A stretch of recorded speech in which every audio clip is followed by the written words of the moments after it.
Oxygen does not influence the breathing rate unless its blood levels fall dangerously low.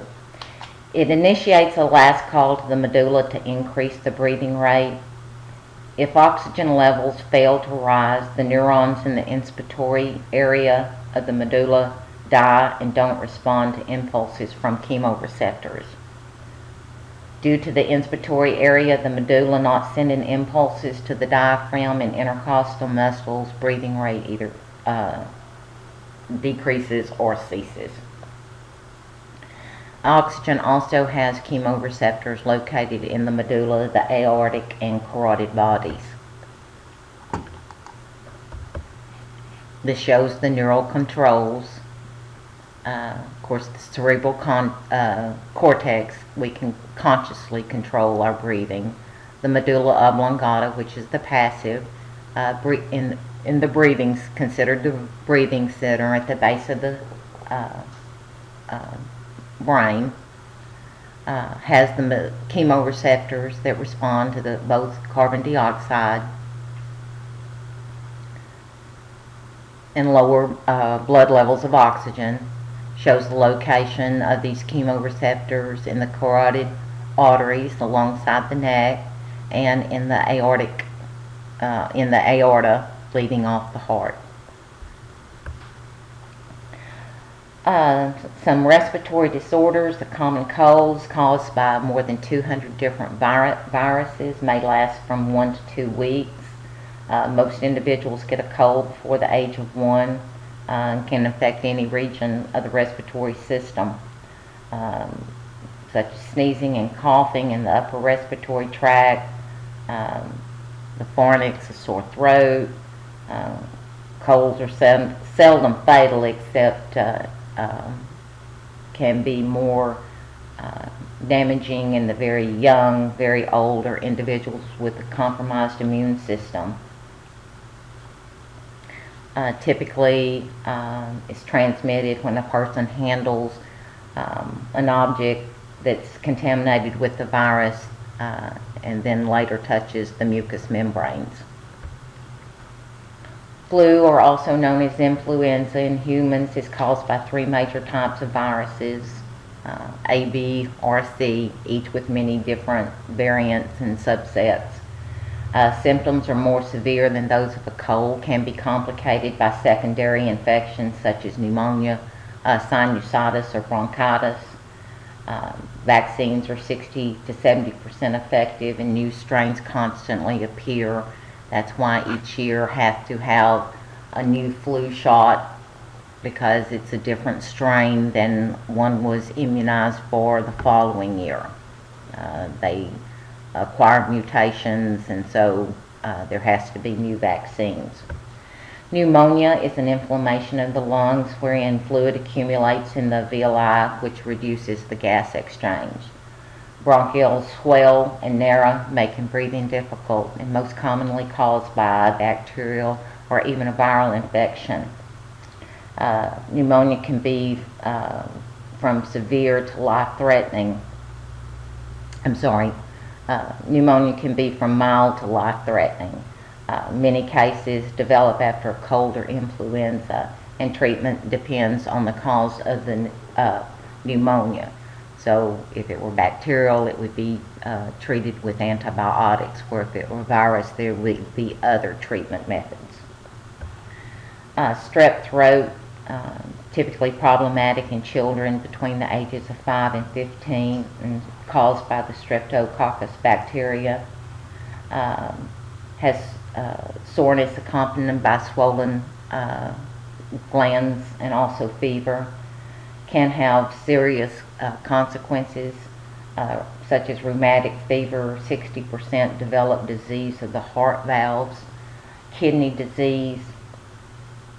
It's caused by antibodies produced that remains pardon me, after the bacteria have been killed, causing inflammations.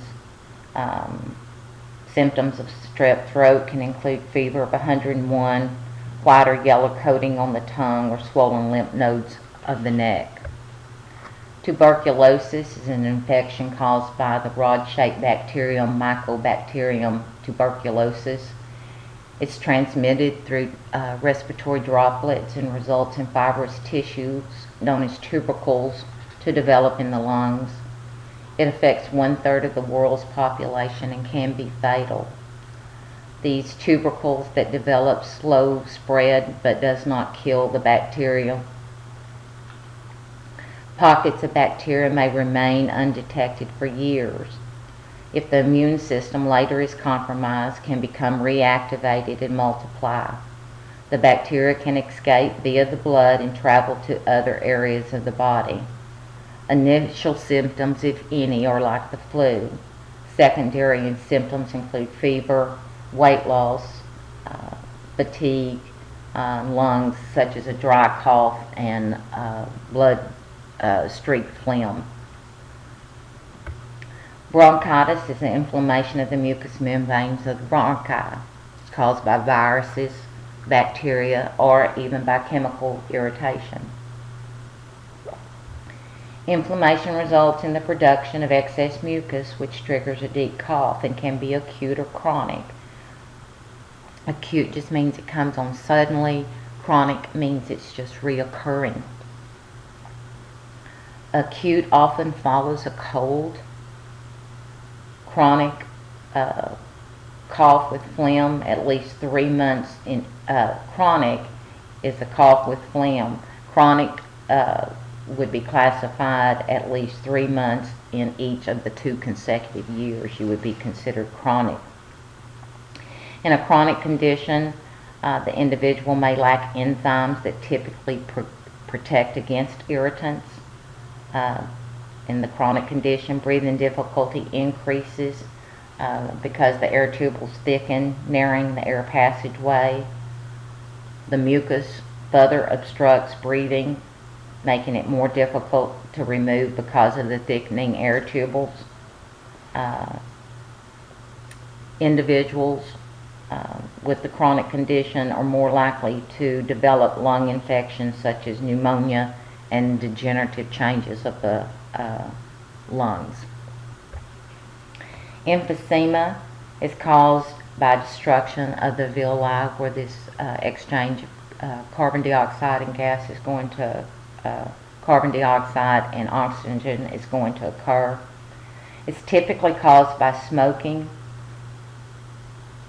It causes the alveoli to merge, creating larger and fewer alveoli, which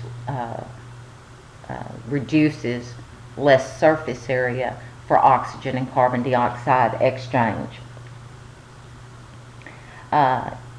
It also increases dead airspace in the lungs. The main symptoms is shortness of breath. It can be treated but not cured. Treatments, medications may be used that dilate the respiratory tubules, or some treatments include supplementary oxygen. In emphysema, the lungs lose the elasticity and the air becomes trapped inside. As the dead airspace increases, adequate ventilation requires more forceful inhalation, which results in even more alveoli rupturing, increasing dead airspace. And this just shows the normal alveoli and how emphysema causes this breakdown, reducing the number of chambers for which oxygen and carbon dioxide can diffuse from the respiratory system and into the respiratory system. Lung cancer, 85 to 90% of the cases are caused by smoking, which is therefore preventable. It's typically progressive, resulting in chronic inflammation of the lungs, changes in cells of the airways of the lungs. Of course, like any cancer, uncontrolled cell divisions, which can form a tumor, and also allows lung cancer to metastasize, wherein the cancer cells can spread to other areas of the body. And this just shows an image of a cancerous lung. The tumor is the light-colored solid mass in the upper lung region.